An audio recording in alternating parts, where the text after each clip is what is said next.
committee voting for a three-way consensus between Paris, the Paris delegation, the Los Angeles delegation, and the executive board for them to host either of the games in 2024 and 2028. This agreement would then see those games simultaneously awarded in September. If a deal falls through, then the 2024 games will be awarded during the Lima meeting on September 13th in traditional style. The IOC approved this course of action after hearing both cities' final hosting plan presentations in Lausanne. Paris remains the frontrunner in the race, but now negotiations between the French and US delegations will have to take place to try and reach a compromise, but the IOC believe the move will safeguard the future of the Olympics. This is a golden opportunity for today, but it is of really great importance for the future of the Olympic Games. Because in ensuring stability of the Olympic Games for 11 years is really in our world something extraordinary. And I suppose one of the issues here, Simon, is if Paris gets 2024, it's poetic in the sense it's 100 years since the last time Paris staged the Games. What does it mean in terms of what happens for Paris? Regeneration, building up, exploiting areas that are currently lying, well, a little bit derelict. Well, absolutely. I think one of the things that both bids for the cities have done is that a lot of the cities actually have the existing infrastructure. Paris would have to build a little bit more.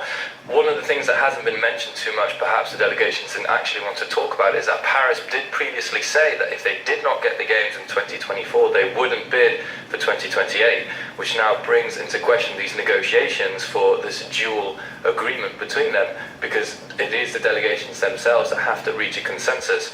So I think it's maybe early to say that if one city doesn't get the Olympics in 2024, they might get them in 2028. And just thinking as well, if you look at what happened to certain parts of East London, for instance, which I can recall being fairly dire.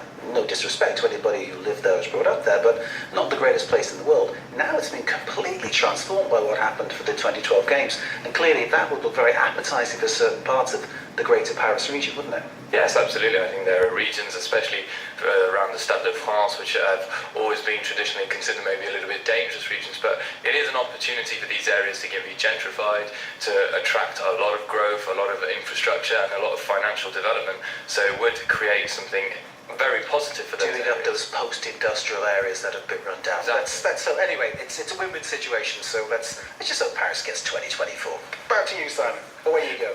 Well, we move on to cycling now and the Tour de France. The riders were in the south of France today, heading towards the first mountain stages in the Pyrenees, and it was Germany's Marcel Kittel who won stage 10 of the Tour. The Ethics Quick-Step rider was first across the line at the 178-kilometre stage from Périgueux to Bergerac. This is Kittel's fourth stage victory in the opening 10, as he confirms his domination on the sprint finish stages and becomes the most decorated German rider in the Tour history. John Degenkolb and Dylan Groenewegen complete the stage podium. In the general classification, Chris Froome retains the yellow jersey after a late split in the peloton didn't affect the overall standings. Tennis.